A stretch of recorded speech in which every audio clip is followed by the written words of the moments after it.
Hello everyone, मैं हूं advocate Rahul Mishra और आज की वीडियो में हम लोग ये समझने की कोशिश करेंगे कि अगर आप 376 के मैटर में एफआईआर होते ही सेटलमेंट करने की कोशिश कर रहे हो या चेष्टा कर रहे हो, आप सोच रहे हो कि हम सेटलमेंट कर लेते हैं और सेटलमेंट करके सारी चीज़ ठीक कर लेते हैं, तो यहाँ पर एक बहुत बड़ा ट्रैप है और एक गेम है।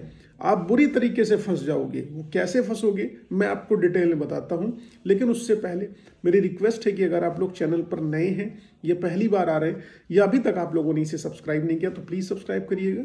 साथ ही साथ एक पर्सनल रिक्वेस्ट है मेरी, अगर आप मुझसे मिलना चाहते हैं लखनऊ दिल्ली इलाहाबाद तो अपनी अपॉइंटमेंट शेड्यूल कराकर मिल सकते हैं। नंबर आपको डिस्क्रिप्शन में मिल जाने वाला है। देखिए 376 की जैसे एफआईआर होती है, आपका पहला मोटिव क्या होता है कि ये एफआईआर किसी तरीके से हम खत्म करा लें। यही पुलिस स्टेशन लेवल पर पुलिस वाले भी गिद्ध की तरीके से आपके आसपास मंडराने लगते हैं और पुलिस के साथ जो गिद्ध रहती है, जिस मांस के ऊपर और कौवे मंडराने लगते हैं, वो लड़की वाले हैं और उनके परिवार वाले हैं। पुलिस वाले गिद्ध हैं, लड़की वाले उसके कौवे हैं। कारण पूछिए किस लिए? क्योंकि उस गिद्ध के माध्यम से ही वो पैसा कमाते हैं, क्योंकि पुलिस के पास अथॉरिटी होती है कि वो एफआईआर लिखे या न लिखे किसी मैटर में, और वो इस चीज़ का मिसयूज करती है जहां पर आपके पास कानून की जानकारी का अभाव होता है, जहां पर आपके पास लॉस की अप्रोप्रिएट इंफॉर्मेशन नहीं होती है, जहां पर आप कानूनन मजबूत नहीं होते, कमजोर होते, वहां पर पुलिस आपको मिस इन्फॉर्मेशन देके, मिसगाइड करके मेंटली हैरेस करती है, टॉर्चर करती है। सिर्फ लड़के वाले को नहीं, लड़की वाले को भी। लड़की वाले को प्रेशर क्रिएट करती है कि तू केस खत्म कर ले वरना मैं तेरे ऊपर मुकदमे लिख के जेल भेज दूंगा। लेकिन आपको मैं बता दूं, उसकी औकात नहीं कि मुकदमे लिख दे। मुकदमे लिखने में छीछा लेतर हो जाती है सच्चू की। वो एक छोटी सी एनसीआर लिखने में डरता है, आप समझ लीजिए। ठीक है, जब तक ऊपर का प्रेशर नहीं आता कप्तान साहब का, या जब तक कोर्ट का प्रेशर नहीं आता, वो एक छोटी सी एनसीआर लिखने में दरोगा डरता है, एसएचओ डरता है। आप यकीन मान लीजिए इस चीज को, उसकी कोई हैसियत नहीं है। पैसों के लिए बिक जाने वाली पार्टी है पुलिस। सब ऐसे नहीं है, every one of them are not the same, but 90% of them are literally no corrupt. इतने सारे लोग पकड़े जा रहे हैं, कितने सारे करप्ट ऑफिसर्स के मैं खुद केस लड़ रहा हूं जो कहते हैं कि मैं करप्ट नहीं हूं, लेकिन we have to defend them. चलिए खैर, ये मुद्दे की बात नहीं। अब मैटर यहाँ पर है कि आपको सेटलमेंट करने का झांसा दिया जाता है 376 के एफआईआर होने पर कि आप सेटलमेंट कर लीजिए और इतने पैसे इनको दे दीजिए, हम एफआईआर नहीं लॉन्च करेंगे।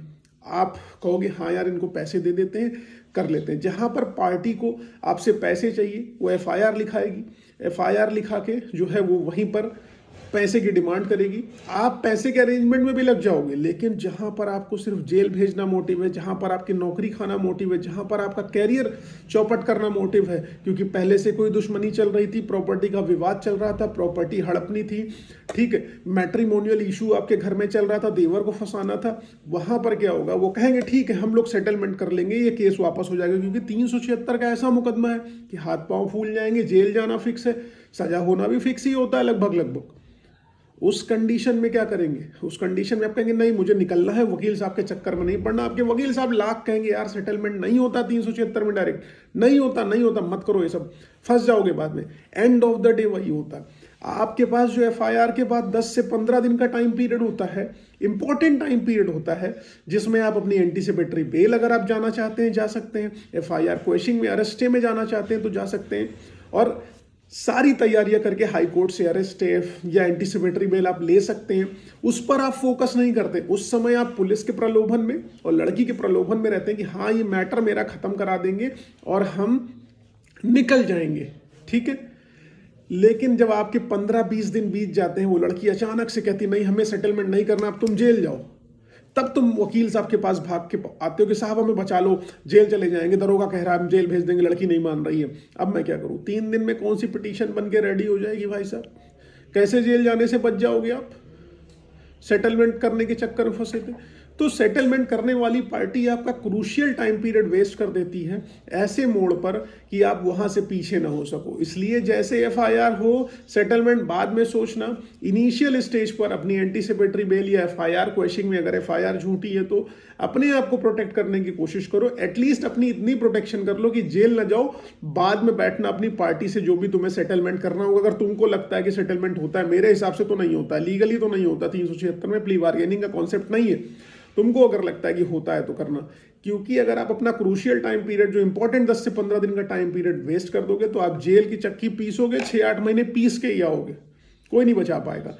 इसलिए ऐसा कोई स्टेप मत लो जिससे आपको प्रॉब्लमेटिक सिचुएशन में जाना पड़े।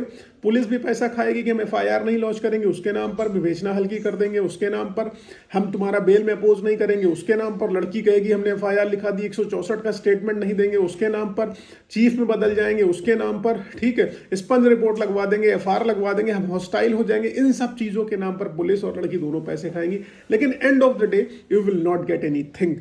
Other than wasting your time, go for FIR quashing or arrest or anticipatory bail. Just grab these things to secure your protection instead of protecting yourself. You guys get, you know, you guys get interested in managing that girl, but instead of managing her, you will have to go for a bail or anticipatory bail or FIR quashing.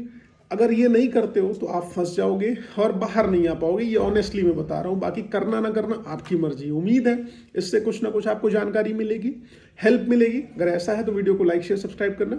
Facebook Instagram Twitter पर नहीं जुड़े तो वहाँ जुड़ना। बाकी personally बातचीत कर रही है तो आपको पता है प्रोसीजर कैसे क्या करना है। Thank you so much. जय हिंद, जय भारत। बेटर लीगल कंसल्टेंसी के लिए मेरी बात आखिरी जाते जाते ध्यान रखना, अपने वकील साहब से ही संपर्क करना। He can consult you better. बाकी मेरे लायक जो आप समझना बिल्कुल बताना, I will help you out. Thank you so much. जय हिंद।